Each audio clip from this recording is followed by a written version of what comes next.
Strap in, buckle up, and get ready to lay it on the line. This is Not Speeding, Just Qualifying, a podcast that's just as fast as it sounds. What's good, family? Welcome to an all-new episode of the Not Speeding, Just Qualifying podcast. I'm David Lawrence. Thank you guys so much for putting me in your ears today. Thank you guys for liking, subscribing the podcast. Thank you guys for listening into the content. Please know I appreciate it greatly. Before I get started, just a reminder, like, share, subscribe to us on YouTube Music. You can also subscribe to us on YouTube if you don't have the YouTube Music app on your phones. And we're also on X and IG. I'll give you the handles to those at the end of the episode so you can know when new episodes drop. Hope you guys enjoyed the racing weekend. And yes, we did have a good little bit of racing on tap this weekend. We had two major events that I'm going to cover on the podcast today. And we'll start in the land down under. For the better part of the last decade, Mount Panorama has started to become a linchpin in the international endurance sports car racing scene. Thanks to the help of the SRO and the Intercontinental GT Challenge, the Bathurst 12-hour has truly become a must-watch or a big staple event on any endurance racing fan's calendar. This past weekend, the Bathurst 12-hour took place yet again, and once again, at least in my opinion, the Bathurst 12-hour did not disappoint. Recapping the race, the Mount Panorama circuit bit the field early in the morning straight after its 5:45 a.m. start. Australian legend Craig Lowndes was the first to be bit by the mountain this year. His Mercedes was wrecked early. They were not able to recover. That car was the first retirement. Method Motorsports, one of their two GT4 Inter McLarens, with a heavy accident at Skyline, collecting the Geyer Valmore Audi, one of three in the field, if I remember correctly. And by the way, shout out to that team for working to get that vehicle repaired, heavily damaged after that wreck in the second hour, but they did get it repaired. They finished the race. So Team of the Year nominee, please give it to the guys at Geyer Valmont Racing down in Australia. The biggest incident of the race came in the third hour when Kenny Hubble in the number 75 Mercedes in his pro class, the car he owns, made contact with another driver owner, Stephen Grove. The Grove Motorsport Mercedes AMG got airborne at the same skyline where the Method Motorsports McLaren and Geyer Valmore Audi collided. Grove got airborne on the verge of clearing the wall. Fortunately, he did not. He stayed on the track, ended on his wheels. However, there was some sustaining injuries. Stephen was taken to hospital. Further tests found damage to his back. And as I am recording this show, we still have no new updates on Stephen's condition.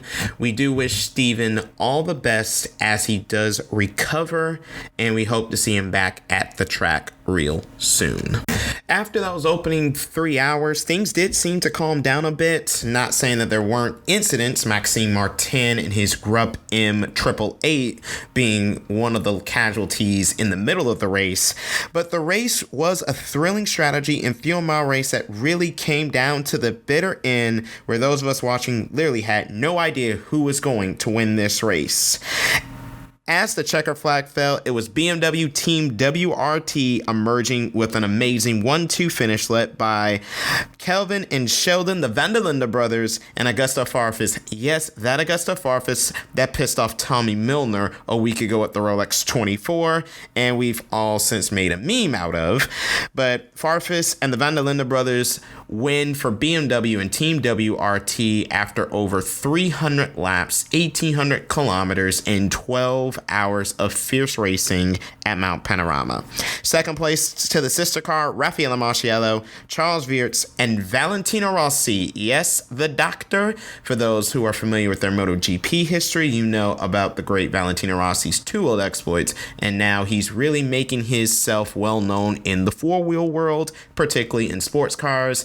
They got second place, and then the same Kenny Hubble 75 Express Mercedes that led to that big incident rebounded, finished third. Kenny Habul sharing the car with Lucas Stoltz and Jules Gounon. Now let's come back stateside and talk about this little lesser known sport called NASCAR.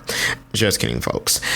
For the first time in 12 weeks, 84 days, 3 months, however you decide to measure it, NASCAR is back. And for the first time since 1971, NASCAR held a race at Bowman Gray Stadium in Winston-Salem, North Carolina. Affectionately known as the Madhouse, the Cookout Clash at Bowman Gray definitely exceeded expectations over the weekend. And if the heats Saturday night to settle the field for Sunday's main event were any indication, we were going to be in for one heck of a show. And the last chance qualifier that led into the main event on Sunday definitely proved as much. The last chance qualifier had none other than former series champions Kyle Larson and Ryan Blaney in the field after rough heat Saturday night. Larson would go on to win the LCQ barely with a very damaged Chevy. And Josh Berry, his first drive for the Wood brothers, finishing second, also advancing, with Ryan Blaney getting the points provisional, making up the 23-car starting field. But make no mistake, there were some interesting DNQs from the feature race, which included Austin and Ty Dillon, AJ Allmendinger, both of the Legacy Motor Club drivers of Eric Jones and John Hunter Nemechek, and Ty Gibbs in the fourth Gibbs entry. The 200-lap main event had an amazing atmosphere thanks to the fans, and I'll talk about that more in a little bit. And yes, there were still those traditional short track moments of beating, banging, and getting rough. From Kyle Busch getting spun to cause the first yellow on lap 21, poor William Byron getting caught up twice, first on lap 79 and then on lap 116 with teammate Kyle Larson. Larson eventually finished one lap down, by the way. On lap 120, shortly after the Hendrick teammates collided, the third Hendrick car of Alex Bowman was involved in a chain reaction with Carson Hocevar, and that was spurned by Brad Keselowski, who affectionately got turned by Bubba Wallace.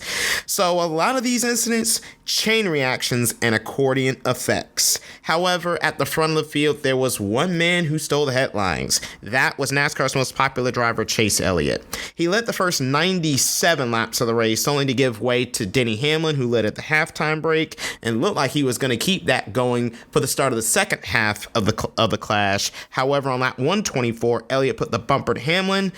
He completed the pass on lap 126, and the number 9 never looked back. Elliott went on to lead 171 of the 200 laps at Bowman Gray, going on to take his first win in the clash over Ryan Blaney, Denny Hamlin, Joey Logano, who finished fourth, and Bubba Wallace rounding out your top 5. By all means, the star of the night had to be Ryan Blaney. Had to fight through the last chance qualifier, got in through the points provisional, but Blaney went to work. Coming from last, he made it up to 10th by the halftime break on a quarter-mile track inside a football stadium that's not really the best at passing, and you really got to beat, bang, and get rough, and you got to give guys the chrome horn. Blaney made moves all night, and he continued to do so in the second half of the race. He got up to second. He just didn't have the brakes or the luck to challenge Chase Elliott in crunch time when it came down to it. But gotta give a hand to Ryan Blaney on what was an incredible drive through the field, and give a hand to the field itself after so much beating and banging, so much roughhousing Saturday night, Sunday night in the last chance qualifier. Definitely the 23 best in the field put on one heck of a show. Yes, we had beating and banging, but it's a short track. It's expected, and give credit to the main event field. They did not overdo it. Now I'm going to introduce a new segment to you guys. You won't hear this in every episode, but you'll definitely hear it in my recaps, and it's going to be called Attacking the Apex. Basically, this is my opinion corner on the recaps and topics in this episode. So I'm going to give you guys a little bit of my viewpoint of both the Bathurst 12-hour and the Cookout Clash. Let's start in the land down under in the Bathurst 12-hour. In my opinion, the Bathurst 12-hour is proof that quality matters just as much as quantity. Bathurst only had 22 cars start Sunday at 5:45 a.m., which, by the way, I would go to Bathurst alone just for a darkness to dawn start. There really is nothing like it in motorsports. Anyway, 22 cars is a third of the Rolex 24 field, a third of the 24 Hours of Spa field, and a third of the 24 Hours of Le Mans. However, that did not take away from the fact that those 22 cars still put on an amazing race. And if you watched any portion of the Bathurst 12 hour, you will definitely agree with that sentiment.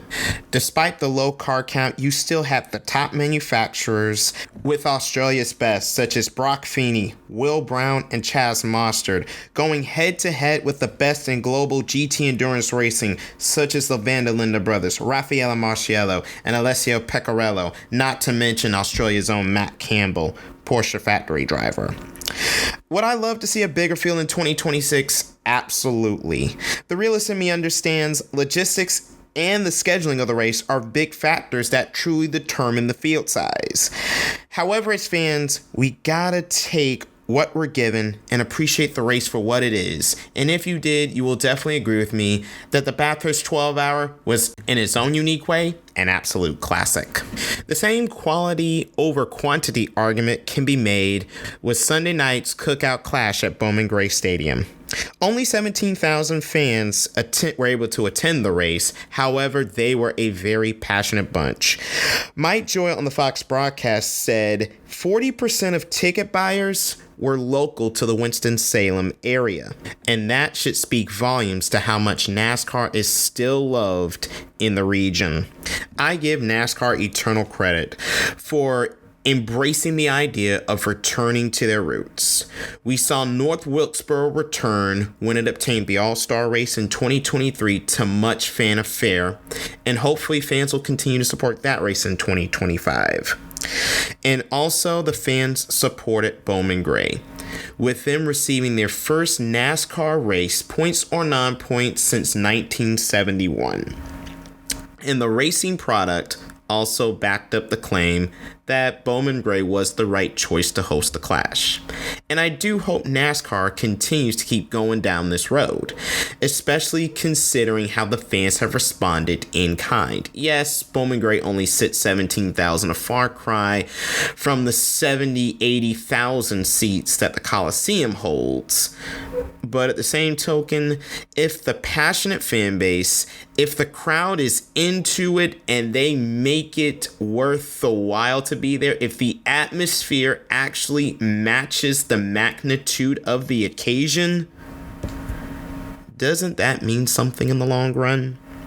But I will say this to fans who come across me hearing this. I hope we continue to keep supporting NASCAR's efforts to return to our roots, because as NASCAR has shown, especially with this new TV contract, money still talks at the end of the day. So if we love North Wilkesboro, if we love the return to Rockingham this Easter weekend, if we loved the Cookout clash at Bowman Gray, let's continue as fans to support these events, especially with the Xfinity and trucks returning to Rockingham Easter weekend. Who knows? If the track does well enough and NASCAR says, hey, there's something here, that Cup date that fans have been clamoring for to return to Rockingham may not be just a pipe dream any longer. It may become a reality. But, and I gotta make sure I emphasize this, we gotta make sure we support what we are given. NASCAR has hurt us fans. Now let's make sure we put our money where our mouth is. NASCAR, its drivers and teams are taking this week off. Something about some football game they're having down in New Orleans. I don't know nothing about it. Before the teams reconvene in Daytona for Speed Weeks, culminating in the 67th running of the Daytona 500. The next race in the Intercontinental GT Challenge will be the 24 Hours of the Nürburgring, which takes place June 21st and 22nd. Well, family, That concludes another episode of the Not Speeding, Just Qualifying podcast. Thanks so much for joining us as we recap this weekend in motorsports. Just a reminder, you can follow us on X and IG at the handles NSJQ Podcast. Like, subscribe, and share us on YouTube Music. And if you don't have YouTube Music on your phone, you can subscribe to us on YouTube at the Not Speeding, Just Qualifying podcast page. You can also follow me on my personal social media handles. Those will be in the description box to this episode. Thank you guys so much for putting me in your ears today. I appreciate your time. I'm David Lawrence. I will talk to you next time. Until then, remember, you're not living life to the fullest until you're going flat out. So long, everyone.